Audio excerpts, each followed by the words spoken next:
Assalamualaikum warahmatullahi wabarakatuh. Alhamdulillah, Allahumma salli ala Sayyidina Muhammad wa ala ali Sayyidina Muhammad. Allahumma alimna ma yanfa'una wanfa'na bima 'allamtana innaka antal alimul hakim. Rabbi shrah li sadri wa yassir li amri wahlul 'uqdatam min lisani yafqahu qawli. Yang sama kita hormati guru-guru kita, para alim, para ulama. Mudah-mudahan panjang umur, berkah ilmunya melimpah untuk kita semua. Man shollat subha fi jama'atin, siapa yang sholat subuh berjamaah, faka'annama shallal laila kullah, dapat pahala seperti sholat sepanjang malam. Man shollat subha fi jama'atin, siapa yang sholat subuh berjamaah, summa qa'ada yadhkurullah, setelah itu dia duduk berzikir mengingat Allah. Jadi majelis ilmu ini termasuk majelis zikir, karena tidak ada kata yang sia-sia. Kita ngaji, setelah itu hatta tatlu asyams, sampai terbit matahari. Jadi ngaji kita ini enggak pakai menit-menitan, pokoknya sampai terbit matahari.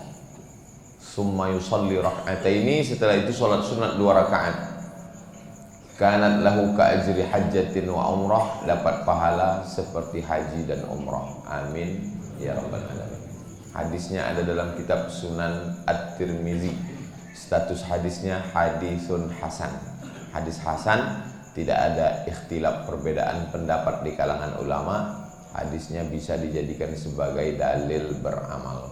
Kalau bisa dilaksanakan setiap hari bagus. Nggak bisa tiap hari, ya sebulan sekali. Nggak bisa juga setahun sekali. Nggak bisa seumur hidup sekali. Nggak juga bisa mati aja. Alladzi khalaqal mauta, Allah yang menciptakan mati, wal hayata, Allah menciptakan hidup. Untuk apa Allah buat kita hidup sampai subuh ini? Liyabluwakum ayyukum ahsanu amala, untuk menguji siapa yang paling baik amalnya. Mudah-mudahan amal kita ini amal baik, ikhlas, bisa dibawa sebagai bekal menghadap Allah Subhanahu wa taala. Amin ya rabbal alamin. Biasanya pengajian ada balehonya, ada judulnya. Ini subuh ini judulnya ya terserah saya aja.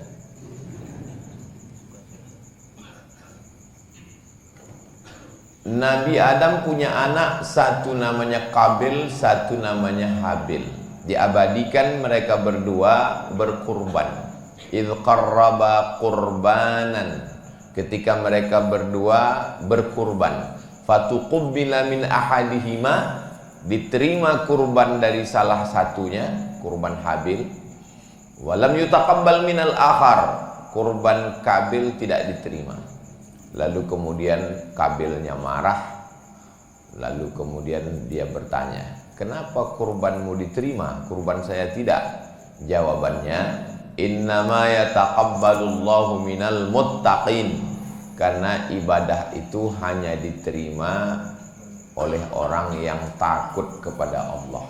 Mudah-mudahan kita ini semua beramal dasarnya karena takut kepada Allah.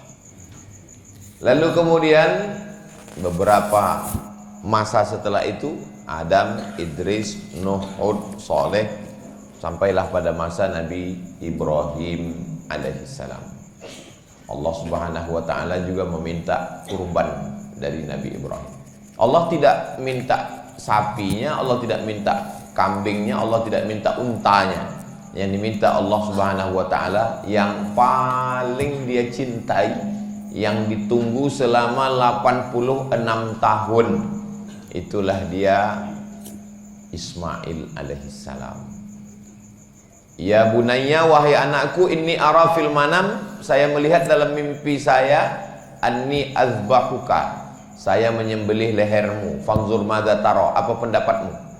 Kata Ismail menjawab, ya abati, wahai ayah saya, if'al ma tu'mar, laksanakan perintah Allah, satajiduni insyaallah minas sabirin, insyaallah saya sabar menerimanya. Jadi ibadah yang paling berkualitas adalah apa yang paling kita cinta, itulah yang kita kurbankan. Tapi nanti jangan gara-gara ini setelah pulang kata istrinya, kamulah yang paling kucinta mas. Ini perintahnya Allah yang nyuruh. Lalu kemudian ketika sudah sampai di bawah watallahu lil jabin, ketika pisau itu sudah mendekat ke leher Nabi Ismail alaihissalam, lalu Allah menebusnya, fafadainahu bidzibhin azim, kami tebus dia dengan sembelihan yang besar, seekor kambing domba. Inilah dalil sebagian masyarakat kita berkurban seekor domba, karena Nabi Ibrahim ketika itu ditebus anaknya dengan domba. Yang afdol itu domba Pak Ustadz. Saya bilang, ya nanti saya cari dulu di kitab, pokoknya domba. Ternyata dia jual domba. Dia bilang yang afdol domba. Makanya mohon maaf kalau ada di antara bapak yang jual domba. Maka yang ada dalam kitab Al-Fiqhul Islami wa Adillatuh, Syekh Wahbah Az-Zuhaili mengatakan, mana yang lebih afdol? Yang satu lagi mengatakan, siapa yang datang pada hari Jumat saat pertama seperti berkurban seekor unta. Siapa yang datang pada saat kedua seperti berkurban seekor lembu. Siapa yang datang pada saat ketiga seperti berkurban seekor kambing. Berdasarkan hadis ini, yang afdol itu unta. Karena urutannya Nabi menyebut unta dulu, setelah itu lembu, baru kambing. Akhirnya kelahi antara yang mengatakan unta dan kambing. Dan kedua-duanya enggak berkurban. Lalu sebetulnya yang afdal itu mana? Maka kedua-duanya tidak afdal. Yang afdal adalah yang paling banyak dagingnya. Karena kurban itu standarnya dagingnya. Jadi ada orang berkurban satu ekor kambing, tapi kambingnya kambing besar yang satu ekor 200 kilo. Itu afdal daripada berkurban seekor sapi, sapi kurus 7 orang. Tapi yang berkurban satu ekor sapi, sapinya sapi limosin 1 ton. Itu afdal. Lalu datang yang satu lagi mengatakan, nggak penting sapi besar atau kambing besar, yang penting hati kita ikhlas karena Allah. Itulah yang paling. Kebetulan dia jamaah Masjid Al-Ikhlas. Berapa banyak orang yang berkurban nggak dapat pahala kurban, tapi berapa banyak orang yang nggak berkurban hanya niat kurban dan sudah dapat pahalanya karena dia dengar kata sambutan dari Ustadz Heru. Mudah-mudahan kita semua dapat dua-duanya, pahalanya dapat dan kita berkurban insya Allah. Jadi masalah hewan kurban ini, siapa yang paling banyak dagingnya dinikmati oleh fakir miskin, itulah ibadah kurban yang paling utama. Lalu yang dilaksanakan oleh Nabi SAW dua-duanya. Riwayat yang pertama, Nabi mengambil seekor kambing, kepalanya di sebelah kiri, kakinya di sebelah kanan, menghadap ke arah kiblat. Kambing yang pertama Nabi menyebutkan Bismillahi Allahu Akbar. Kenapa bismillahnya enggak sampai habis Bismillahirrahmanirrahim? Karena enggak sesuai. Bismillahirrahmanirrahim dengan nama Allah yang Maha Pengasih dan Penyayang. Kalau sayang kok dipotong? Itu kenapa bismillahnya cuma sampai Bismillahi Allahu Akbar, dengan nama Allah, Allah Maha Besar. Allahumma hadza an Muhammad wa ali Muhammad. Ini saya sembelih dari Muhammad dan untuk keluarga Muhammad sallallahu alaihi wasallam. Menurut ulama, inilah dalil bahwa kurban itu boleh untuk orang meninggal dunia. Loh, mana dalilnya? Itu kan nggak ada disebut orang meninggal dunia. Karena waktu Nabi menyembelih hewan kurban itu dia katakan ini untuk Muhammad dan untuk keluarga Muhammad sallallahu alaihi wasallam. Ketika itu Khadijah sudah meninggal dunia. Kambing yang kedua, Bismillahi Allahu Akbar, Allahumma hadza an Muhammad wa ummati Muhammad. Inilah kurban untuk Muhammad dan untuk umat Muhammad sallallahu alaihi wasallam. Ini juga dalil kalau seorang suami berkurban maka ahli baitnya, istrinya, anaknya sudah dapat. Kenapa? Karena waktu menyembelih itu Nabi mengatakan ini untuk Muhammad dan untuk keluarga Muhammad. Oh, jadi kalau begitu Ustadz, satu kambing bisa untuk satu kelas. Makanya di beberapa sekolah dilaksanakan satu kelas, anak, pelajar, siswa 30 orang, satu ekor kambing. Itu bukan kurban namanya. Karena kambing itu satu orang, satu kambing. Tapi kalau ahli bait, anak, istri bisa satu kambing untuk satu ahli bait. Tapi itu satu kelas, nggak ada orang satu kelas ahli bait. Mana ada satu kelas 30 orang saudara kandung semua. Maka kalau satu kelas itu iuran, satu pelajar ada yang 50.000, ada yang 20.000, maka yang berkurban tetap satu orang. Yang iuran itu namanya pahala sodakoh. Sedangkan hasil dari sodakoh itu dapat untuk satu ekor kambing dibelikan ke kambing yang berkurban satu orang. Nama siapa Ustadz? Ya bahaya kalau 30 orang dipilih satu nama, kelahi anak-anak. Terus ya udah wali kelas. Selesai. Jadi jangan disebut untuk kurban satu kelas, karena satu kambing itu untuk satu orang. Tapi kalau untuk ahli bait, maka bisa satu kambing, bapak, anak, suami, istri. Tapi jangan gara-gara ceramah subuh ini yang sudah ngasih 5 kambing, 4-nya diambil lagi. Ini kambing untuk saya, ini untuk istri saya, ini untuk anak saya, ini untuk mantu saya, ini untuk cucu saya. Kami di rumah ada 5 orang, jadi saya satu kasih 5 ekor kambing untuk Masjid Al-Ikhlas. Besok pagi datang ke masjid, karena kata Ustadz Somad cukup satu, yang 4 saya ambil lagi. Kalau mau afdal, satu orang 1 ekor kambing. Ini hadis tentang kambing. Lalu hadis tentang sapi, naharna ma'an Nabi sallallahu alaihi wasallam amal Hudaybiyah. Kami, kata sahabat Nabi, pernah berkurban pada tahun Hudaybiyah. Tahun Hudaybiyah adalah ketika Nabi dan sahabat berangkat umroh, lalu kemudian tertahan di satu daerah namanya Hudaybiyah. Hudaybiyah itu lebih kurang 22 km dari kota Makkah Al-Mukarramah. Sekarang namanya sudah berubah menjadi Sumaisi, tempat checkpoint waktu kita masuk dari kota Jeddah. Biasa kita masuk dari kota Jeddah itu ditahan, dicek paspornya, itu daerah Hudaybiyah.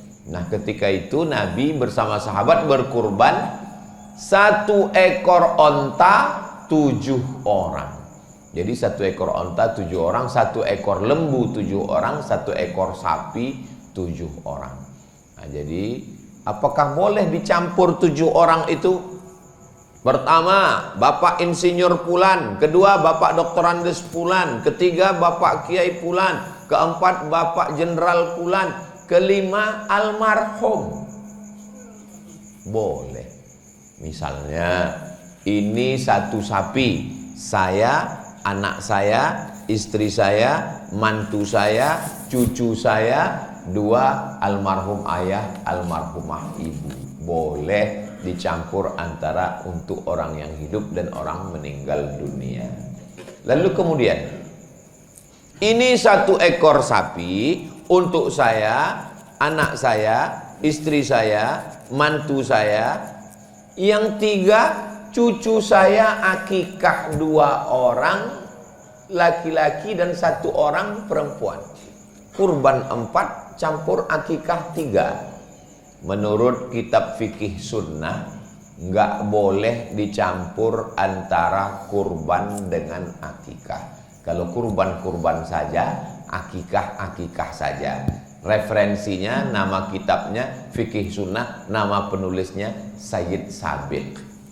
Tapi menurut mazhab Syafi'i, dalam kitab Hasyiah Al-Bujairimi, boleh dicampur antara kurban dengan akikah.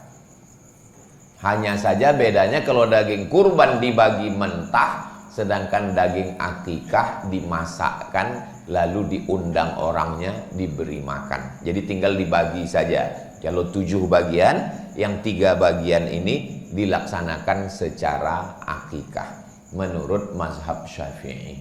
Saya sampaikan 2 versi ini bukan untuk membingungkan jamaah. Mana tahu nanti ada ustadz yang ceramah mengatakan kurban dengan akikah gak boleh dicampur. Yang satu lagi mengatakan boleh. Akhirnya jamaah bingung, nggak jadi berkurban. Nah, jadi yang mengatakan nggak boleh berarti dia pakai referensinya kitab ini. Yang mengatakan boleh berarti dia pakai mazhab Syafi'i dari kitab Hasyiah Al-Bujairimi. Silakan saja, perbuatan ini baik. Nabi SAW berkurban pada waktu haji wada. Beliau menyembelih sendiri 63 ekor unta. Dia sembelih. Setelah selesai 63 ekor. Waktu itu Nabi haji wada umurnya 63 tahun. Berkurban 63 ekor unta. Jadi kalau ada di antara bapak yang umurnya 50 tahun, berarti berkurban 50 ekor unta kali 50 juta. Ustadz, katanya Nabi Muhammad itu miskin, susah, melarat, bajunya compang-camping. Ya, cobalah pikirkan. Kalau memang Nabi itu miskin, susah, berkurban 63 ekor unta. Unta yang paling murah 50 juta. Sebetulnya harganya lebih mahal, tapi karena kita udah lama kenal, ya 50 juta. Bayangkan itu.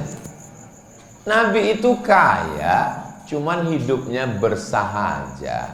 Dan di total semua, setelah Nabi sembelih 63 ekor, pisaunya diberikan Nabi kepada Sayyidina Ali. Ali, lanjutkan. Sayyidina Ali menyembelih lagi 37. Tambah 63 sama dengan 100 ekor unta. Sekarang, artis menyembelih 1 ekor sapi. Viralnya kemana-mana. 1 ekor sapi limosin.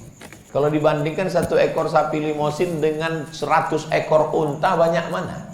100 ekor unta. Makanya kalau ada yang mengatakan kurban itu yang mana yang betul Pak Ustadz? Apakah 1 ekor kambing untuk 1 rumah, 1 ekor kambing untuk 1 orang, 1 ekor sapi untuk 7 orang, atau 100 ekor? Kalau kurbannya VVIP 100 ekor. Itu very important person. Itu yang paling hebat. Tapi kalau yang paling bawah, 1 keluarga, 1 rumah, 1 kambing, itu kelas ekonomi. Saya jelaskan ini semua supaya jamaah nggak bingung. Oh, ternyata yang buat 1 rumah 1 kambing ada.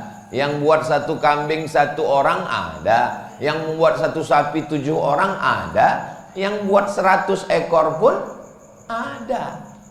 Yang nggak bisa 8 orang 1 ekor sapi. Itu nggak bisa. Yang 1 itu ya udah misahkan diri aja. Tapi nggak bisa Ustadz. Kami ini 1 geng. Kami kebetulan geng kami memang 8.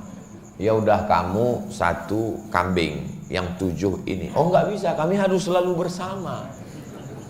Ya amalan ini nggak bisa menurut perasaan kita. Kita ikuti saja sunnah yang sudah ditetapkan oleh Nabi Muhammad Sallallahu Alaihi Wasallam.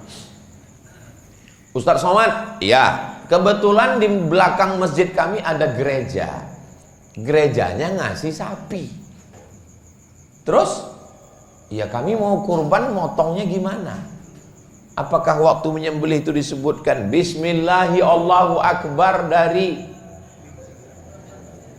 Sedangkan syarat beribadah itu kan pertama muslim, kedua baligh, ketiga berakal. Nah, sedangkan ini ada tetangga kawan kita di komplek non muslim ngasih sapi. Apakah kita tolak? Yang ada itu tolak bala. Enggak ada tolak sapi. Terus sapinya diterima sebagai hadiah, diterima oleh pengurus masjid panitia sebagai hadiah. Tapi saat penyembelihan disebutkan nama orang muslim. Nama siapa? Ya nama ketua panitia, ketua, sekretaris, bendahara, pengurus, semua namanya dipakai. Kalau ada yang komplain, kasih tahu sama dia, mudah-mudahan tahun depan sampean ketua. Yang penting kan dagingnya dibagi. Kalau disebut nama non-muslim, maka kurbannya tidak sah. Tapi bahwa mereka memberi, itu terhitung sebagai hadiah. Apakah orang yang tidak Islam itu kalau memberi sesuatu dibalas Allah Ta'ala? Ya. Buka bab tentang wakaf. Boleh orang non-muslim memberi wakaf, memberi sodakoh. Jadi kalau ada misalnya kemari, lalu dia datang kasih 100 sak semen ke pengurus Masjid Al-Ikhlas, diterima atau tidak? Terima.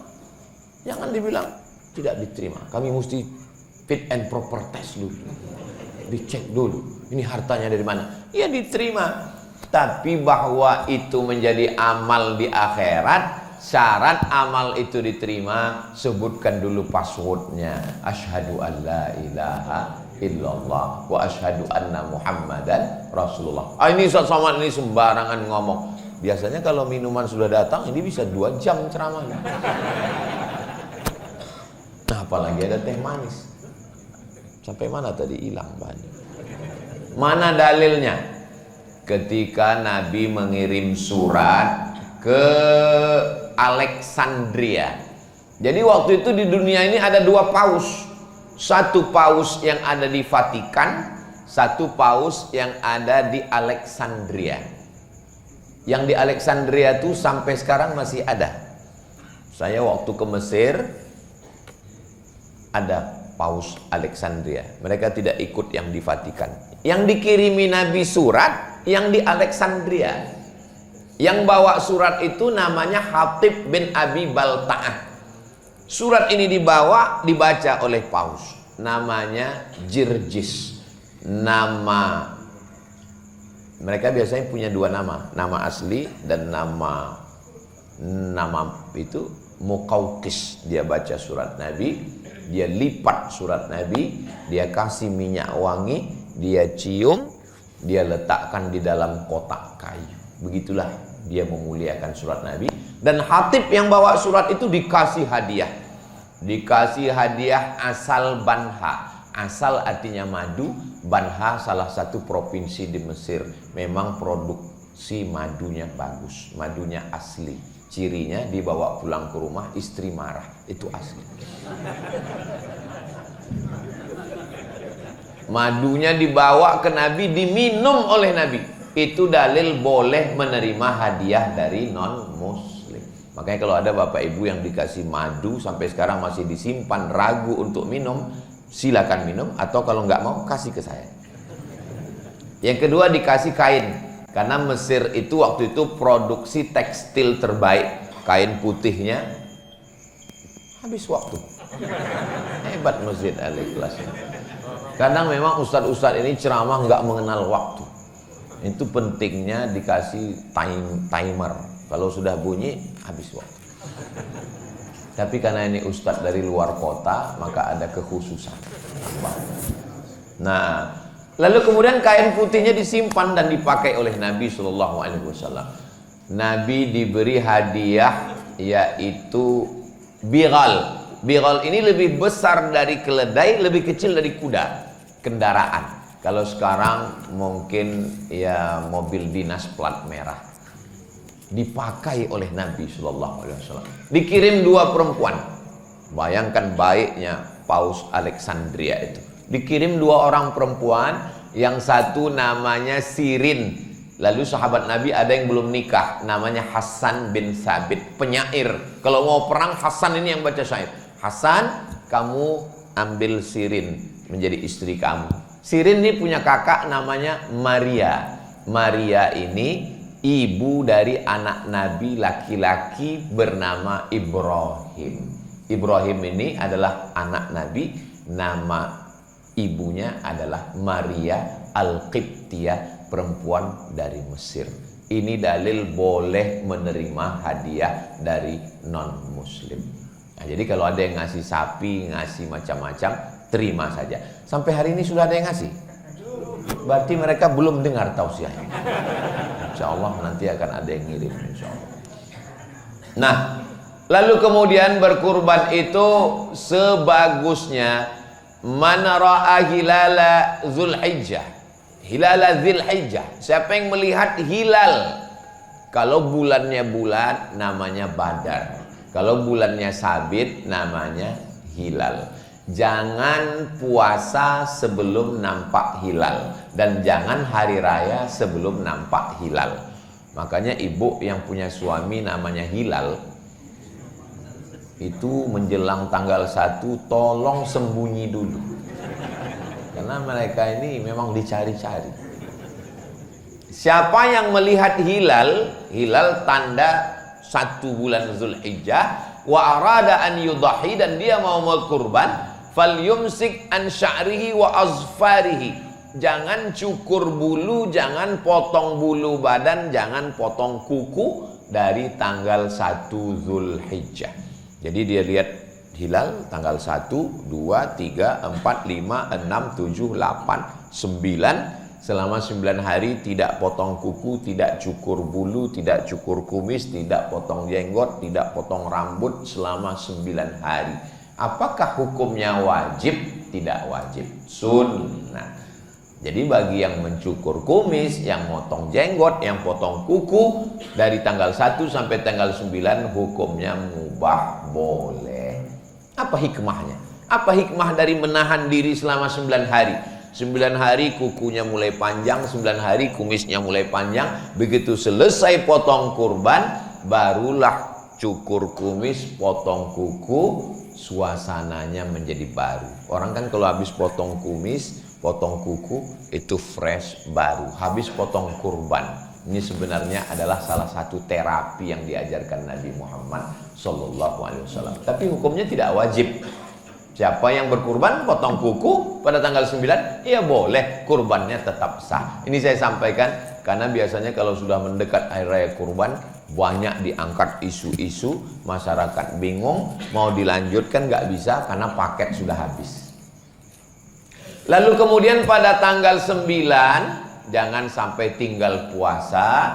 Itu disebut dengan puasa Arafah. Hadisnya ada dalam Sahih Muslim, yukaffirus sanatal madiyata wal baqiyata, mengampunkan dosa setahun yang lalu dan setahun yang akan datang pada tanggal 9 Zulhijjah. Mudah-mudahan kita panjang umur sampai tanggal 9 Zulhijjah. Tanggal 10 Zulhijjah selesai sholat. Kapan waktu sholat? Waktu sholat sudah bisa dilaksanakan ketika terbit matahari lewat 12 menit. Dari mana datang waktu 12 menit? Ini bumi. Ini bumi, ini matahari. Terbit matahari. Ketika terbit matahari datang setan menghampiri. Ini matahari bulat, datang setan. Maka disebut waktu tanduk setan. Makanya kalau ketemu cukup assalamualaikum, jangan assalamualaikum. Waktu tanduk setan. Ini terbit matahari, datang setan menghampiri, disebut dengan qarnain syaitan, udah tanduk setan. Berapa lama? Setinggi tombak. Ini tombak. Setan menghampiri matahari itu selama setinggi tombak. Setelah dihitung menurut ilmu astronomi 12 menit. Terbit matahari, lewatkan 12 menit. Setelah itu setannya pergi. Kenapa pergi Pak Ustadz? Ya dia kan ada kerjaan lain. Karena waktu inilah yang dipakai untuk menyembah Lata, Uzza, Manat, Hubal, Jibti, Taghut, Naham, berhala. Maka tidak boleh sholat pada saat waktu itu. Lewatkan 12 menit. Setelah lewat setinggi tombak, barulah kita boleh sholat. Namanya sholat sunat isyraqah. Jadi kalau ada orang yang melaksanakan sholat Idul Fitri di waktu ini, sudah mulai boleh. Tapi biasanya kita melaksanakan kalau di Pekanbaru, di Sumatera, di Riau, di Medan, di Aceh, ya sekitar jam setengah 8 atau jam 8. Jangan terlalu panas, jamaahnya nggak tahan. Lalu kemudian mulai bertakbirnya dari mulai tenggelam matahari tanggal 9 sore masuk malam tanggal 10. Allahu Akbar, Allahu Akbar, Allahu Akbar, La ilaha illallah, Allahu Akbar, Allahu Akbar, walillahil hamd. Kadang takbir nih sampai jam 2 malam. Pas dilihat ke masjid nggak ada orang. Ternyata flash disk. Banyak flash disk masuk surga. Yang punya masuk neraka. Na'udzubillah. Tolong usahakan kalaupun mau takbir yang ganti-gantian. Takbirnya dari mulai tanggal 10, 11, 12, 13 sore ba'da asar sampai menjelang tenggelam matahari, mengagungkan memuliakan Allah Subhanahu wa taala. Takbir bukan cuma di masjid. Umar bin Khattab bertakbir di pasar sampai pasar itu seperti terangkat. Ketika mereka bertakbir di Mina, suaranya terdengar sampai ke Makkah. Antara Mina ke Makkah 6 km dan belum ada sound system. Belum ada mikrofon. Berarti suara. Ini kadang banyak orang takbir ini malas-malasan. Allah. Pas ditanya, sampean kok gitu? Rupanya masih ada gaji 13 belum cair. Semangat bertakbir. Lalu kemudian setelah sholat disembelih hewan kurban. Dari sholat subuh sampai menyembelih hewan kurban disunnahkan untuk tidak makan apa-apa. Kalau sholat Idul Fitri dianjurkan makan, batalkan puasa. Tapi kalau Idul Adha memang ditahan makan, tapi hukumnya sunnah.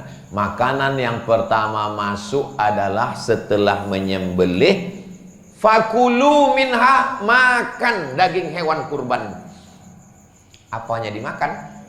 Akala min kabidi udhiyati. Yang dimakan Nabi adalah hati hewan kurban. Setelah dibelah, ambil hatinya, cuci bersih karena darah itu najis. Setelah itu kemudian dikasih jeruk. Setelah itu nggak perlu pakai jus. Dikasih garam, bakar, karena kalau daging lama matangnya, tapi kalau hati cepat langsung dimakan. Itu yang paling afdol sunnah, litabarruk, untuk ngalap barokah. Adapun sisanya, wa at'imul ba'isal faqir, sisanya yang paling afdol adalah serahkan semua ke fakir miskin, the best. Bapak, kami dari panitia ini mau menyerahkan ada 2 kupon.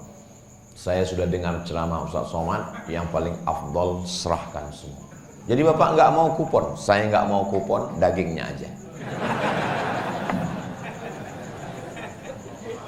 Yang paling afdol makan hatinya sedikit dan sisanya bagikan semua. Ini paling afdol. Tapi kami kemarin Pak Ustaz yang berkurban dapat 2 kupon. Ini bagus karena sebetulnya kambing itu dibagi 3. Ini kambingnya 3, sepertiga untuk yang berkurban, sepertiga untuk keluarga kerabat, sepertiga untuk fakir miskin. Jadi kalau dagingnya dapat 100 kilo, sebenarnya jatah kita yang berkurban itu adalah 33 kilo. Tapi jangan gara-gara tausiah ini semua yang berkurban minta sepertiga. Saya nggak mau juga ceramah saya ini merusak tatanan yang sudah kita buat. Panitia sudah mengadakan rapat dan disepakati pekurban dapat 2 kupon. Gara-gara tausiah Ustaz Somad, nanti siang semua datang unjuk rasa minta sepertiga, minta sepertiga. Jadi kalau kita ambil 2 kupon itu belum mencapai ambang batas sepertiga. Yang nggak boleh itu melebihi sepertiga. Itu yang nggak boleh. Kalau ada datang orang kemari, lalu dia serahkan kambing. Ini kambing saya, Pak Panitia, tolong potongkan dan bagi ke saya kakinya, kepalanya, dagingnya, semuanya. Panitia balik ngomong, ambil saja semua, potong sendiri, makan sendiri, mati sendiri. Berkurban ini kan untuk kebersamaan kita. Setelah disembelih, datang panitia mengambil dagingnya 1 potong, 2 potong, 3 kilo, dicincang, dimasak. Ketika setelah dimasak, dimakan. Allahumma barik lana fima razaqtana wa qina azabannar. Yummy. Ini yang dimakan ini jatah siapa? Dagingnya belum dibagi. Berarti mau makan barang haram. Yang lalu-lalu Pak Ustadz apa boleh buat? Mudah-mudahan Allah menerima taubat kita, taubat nasuha. Tapi tahun ini jangan diulang lagi. Ya kalau kami cuma makan lontong sayur nggak bertenaga motongnya Pak Ustadz, maka minta izinnya dulu kepada bapak-bapak pemilik sapi nomor 1, 7 orang diharap maju ke depan. Maju, Pak, kami minta jatah Bapak 5 kilo ya, kami mau masak. Kata yang 6 orang, ya silakan. Tapi ada 1 yang nggak setuju. Bapak tinggal bawa goloknya. Izin ya Pak ya? Iya izin. 5 kilo jatah mereka itu pun nggak habis semua, itu paling 0, sekian dari jatah mereka. Mereka izin, jelas yang kita makan. Lalu kemudian ada sebagian dagingnya, tulangnya, kepalanya dijadikan sebagai upah.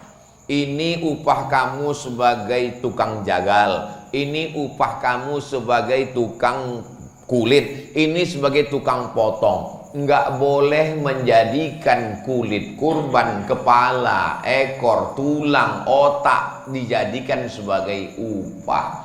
Sebagai hadiah boleh, tapi sebagai upah enggak boleh. Apa beda upah dengan hadiah? Kalau hadiah dapat alhamdulillah, enggak dapat enggak apa-apa, itu hadiah. Kalau upah mesti ada. Kalau enggak ada, bertambah hewan kurban ini jadi kamu.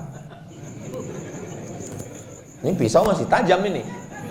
Itu namanya upah. Maka solusinya supaya tidak terjadi syubhat, supaya daging ini jangan diotak-atik, akad kurban. Saya bayar hewan kurban sekaligus biaya operasional. Biaya operasionalnya untuk apa? Beli tali, beli kresek, beli pisau, beli terpal. Lalu kemudian 1 ekor sapi ini kira-kira yang sanggup melaksanakan berapa orang?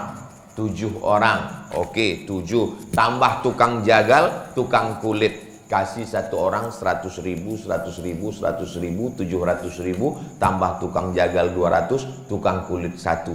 Bapak Ibu, 1 sapi ditambah budget 1 juta sebagai upah daripada nanti kepalanya, kulitnya, dagingnya diambil. Maka itu lebih baik daripada ibadah kita rusak, yang makan rusak, yang berkurban rusak. Saya yakin panitia, sahabat, jamaah semua setuju. Kenapa? Mengeluarkan dari yang syubhat, yang haram. Akhirnya selamat hewan kurban kita. Akadnya mesti disertakan biaya operasional. Kenapa? Karena kalau tidak disertakan biaya, nanti panitia susah sendiri. Kalau uangnya berlebih mesti dikembalikan. Tapi kalau dia katakan, ini saya bayarkan untuk kurban dan biaya operasional tunai, setelah dibagikan berlebih mau diserahkan ke masjid, boleh, itu hak panitia. Tapi kalau tidak, dikhawatirkan terjadi yang tidak diinginkan. Da'ma ya ribuka, tinggalkan sesuatu yang meragukanmu kepada sesuatu yang tidak meragukanmu. Motongnya tanggal 10, waktunya nggak cukup Pak Ustadz, tanggal 11, tanggal 12, tanggal 13, sore masih bisa sebelum tenggelam matahari, karena disebut dengan ayyamut tasyriq, 11, 12, 13. Nggak boleh puasa. Setakwa-takwanya orang 4 hari ini nggak boleh puasa, karena ini hari makan-makan. Ini kadang orang pas hari makan-makan malah puasa. Pas saat puasa malah makan. Ikuti saja, gak usah yang aneh-aneh, ngikut syariat Nabi Muhammad sallallahu alaihi wasallam. Suatu tahun Sayyidina Abu Bakar dengan Sayyidina Umar gak berkurban. Lalu ditanya, kenapa Abu Bakar dan Umar tidak berkurban tahun ini?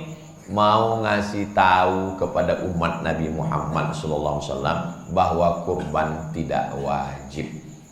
Jadi kalau ada yang tidak berkurban, ditanya orang, Bapak nggak berkurban tahun ini? Saya mau ngasih tahu bahwa kurban itu tidak wajib, maka saya nggak berkurban. Perasaan tahun lalu nggak kurban juga Pak? Iya, tujuannya tiap tahun. Allah sudah kasih kita rezeki. Di komplek-komplek perumahan yang megah-megah, yang mewah-mewah, yang kaya-kaya, seperti perumahan Masjid Al-Ikhlas ini. Amin. Banyak yang udah nggak mau lagi, saya nggak bisa berkurban Pak Ustadz. Jangankan makan kambing, baru ngelihat kambing udah naik darah tinggi saya. Nggak usah untuk kita, silakan disembelih, dagingnya bagikan ke pinggiran kota, ke fakir miskin. Tapi Pak Ustadz, di tempat kami sudah kaya, sudah mampu semua, ditransfer ke luar kota, ke tempat yang jauh, ke desa pedalaman. Ada di beberapa daerah, bagi mereka itu melihat kambing itu, karena mereka tiap hari cuma makan ikan. Di mana itu? Suku laut, di tengah laut, nggak ada kambing. Maka mereka ingin makan daging kambing, maka nggak bisa diganti dengan uang. Kambing ya kambing. Ini ada orang sekarang nggak perlu lagi berkurban, bagi uang. Kalau ada yang ngomong begini, dia katakan nggak perlu lagi berkurban, bagi uang. Siang nanti nggak usah dia makan nasi, kasih uang. Siang ini kamu nggak usah makan nasi, terus ganti uang. Mau? Mana bisa? Kita mesti ada. Yang sudah ditetapkan daging, ya daging, namanya kurban. Nah, ini kita bagikan, dijadikan kornet karena takut sampai ke pedalaman busuk dagingnya. Maka kurban yang ada di Saudi Arabia dikirimkan ke Afrika, dikirim ke Bangladesh, dikirim ke berbagai tempat. Itu bagus. Tapi katanya kurban kan mesti disaksikan Pak Ustadz. Kalau kami kurbannya cuman www.kurban.com, nggak menyaksikan penyembelihan kurban, hukumnya sunat. Adapun yang online, yang jauh, langsung kurban melalui QRIS, kurban, scan itu langsung. Masya Allah, di setiap masjid sekarang sudah ada scan. Bagus, buat scan kurban. Begitu di scan, langsung setiap jamaah, setiap masuk masjid scan. Tapi nggak semua yang scan itu kurban, ada yang cuma foto aja. Begitu scan, langsung Anda mau berkurban, mau pilih sapi limosin, kambing, mau yang VIP, VVIP, ekonomi, langsung transfer, langsung oke. Maka itu kurbannya sah, bagus, nggak masalah. Jangan gara-gara mau mengejar yang sunat lalu kemudian tidak berkurban sama sekali. Innaha la ta'ti yaumal qiyamah, kurban itu nanti akan datang pada hari kiamat, biquruniha dengan tanduknya, wa azlafiha dengan bulunya, wa ash'ariha dengan bulunya, wa azlafiha dengan kukunya. Tanduk, bulu, kuku itu sampah. Belum pernah orang ngundang saya, Ustaz Somad nanti datang ke rumah ya, kita makan gulai bulu dan kuku. Tanduk, bulu, kuku sampah. Apa makna hadis ini? Sedangkan tanduk, bulu, kukunya saja bersaksi di hadapan Allah nanti bahwa orang ini sudah berkurban, apalagi dagingnya, lemaknya, kepalanya, kulitnya, maka semua akan bersaksi di hadapan Allah. Yang sudah berkurban, alhamdulillah. Yang belum daftar, segera daftar ke Masjid Al-Ikhlas, insya Allah. Yang sudah dikasih tahu tetap enggak mau berkurban, innalillah. Fasalli li rabbika wanhar. Allah sudah kasih kita banyak. Inna a'tainakal kautsar. Allah cuma minta dua. Fasalli, salat. Wanhar, berkurban. Salat amal badan, tegak, ruku, sujud, i'tidal, tasyahud, salam. Wanhar, harta keluar berkurban. Kalau ada orang yang membencimu, mengejekmu, menganiayamu, menyantetmu, membunuhmu, inna syani'aka huwal abtar. Pembencimu nggak usah kau pikirkan, itu urusan Allah, serahkan aja sama Allah Subhanahu wa taala. Makanya kalau ada yang membuli, yang mengejek, bacakan itu, inna syani'aka huwal abtar. Yang penting kita sudah beribadah kepada Allah Subhanahu wa taala. Katanya Pak Ustadz, daging hewan kurban ini nggak boleh dimakan. Kurban nazar nggak boleh dimakan. saya bernazar kalau anak saya lulus P3K tahun ini saya berkurban, tapi kalau nggak lulus saya nggak berkurban sampai mati. Itu nggak boleh dimakan. Adapun kurban yang untuk kita semua kurban sunat, maka amat sangat baik sekali. Fatibu wa inna dama, waktu menyembelih hewan kurban itu darahnya menetes jatuh ke tanah. Dikasih batang pisang supaya jangan kena tanah, supaya jangan berpasir lehernya. Bismillahi Allahu Akbar. Yakinkan yang motong ini sudah kursus penyembelihan, karena banyak yang tidak sinkron antara keberanian dan ilmu. Ada yang punya ilmunya tapi nggak berani. Siapa itu? Saya ini Bapak Ibu dikatakan orang ustadz keras. Saya sebetulnya ngomong aja yang keras, hati saya ini lembut. Sampai sekarang saya nggak berani nyembelih hewan kurban. Itu kami lihat di internet, ada Ustadz Somad motong hewan kurban, itu untuk konten aja. Konten Juleha namanya. Juleha itu bukan perempuan, juru sembelih halal. Saya diajak pelatihan, habis itu potong, dikasih pisau. Ustadz Somad berani? Berani, saya bilang. Bismillahirrahmanirrahim, Allahu Akbar. Wal awwal wal akhiru, itu yang pertama dan terakhir. Saya ini kalau untuk motong saya nggak sampai hati, tapi kalau sudah dipotong nggak sampai hati untuk membiarkan. Mesti kita selesaikan. Nah, yakinkan penyembelihnya pisaunya tajam, menyembelihnya memang betul-betul putus uratnya sudah. Dan setelah itu jangan sampai yang nyembelih ini punya ilmu tapi nggak berani. Begitu melihat darah banyak, sapinya nggak mati, yang nyembelih pingsan. Panitia tambah kerja baru. Setelah itu kemudian ketika darahnya menetes, wa inna dama la yaqa'u minallahi bimakan qabla an yaqa'a minal ardi. Sebelum darahnya menetes ke tanah, ada yang lebih cepat lagi daripada darah itu. Apa dia? Ampunan Allah lebih dulu turun kepada orang yang berkurban sebelum darah hewan kurban jatuh ke tanah. Mudah-mudahan kurban kita tahun ini mengampunkan segala dosa-dosa kita. Anak-anak kita ajarkan, bawa anak, bawa istri, semuanya ikut menyaksikan. Untuk apa menyaksikan? Melihat mati sakaratul maut hewan kurban. Kambing, sapi, lembu, kematian terakhir, habis. Tapi manusia kalau mati belum tentu terakhir.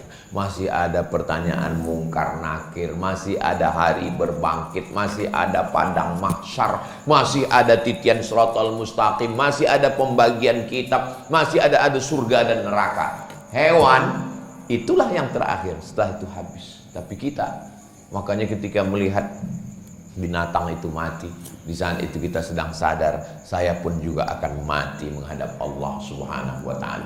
Sapi ada 10 ekor. Ketika 1 ekor sapi sedang meregang nyawa,